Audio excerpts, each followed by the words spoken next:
அந்த கட்சிக்காரவங்க நான் எதை பத்தியுமே தப்பா பேசல. எல்லா கடவுளும் ஒண்ணு அப்படின்னு சொன்னதுக்கு ஒரு 20 பேர் சேர்ந்து வந்து நான் வாட்டர் சர்வீஸ்ல வேலை பார்த்ததுன்னு 20 சேர்ந்து என்ன ஏதுன்னு கேட்காம என்னை அடிச்சு விட்டாங்கய்யா.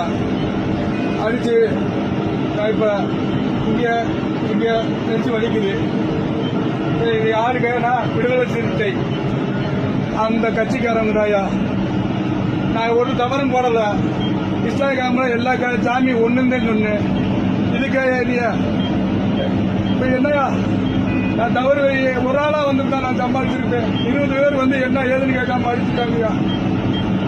முடியல. சத்தம்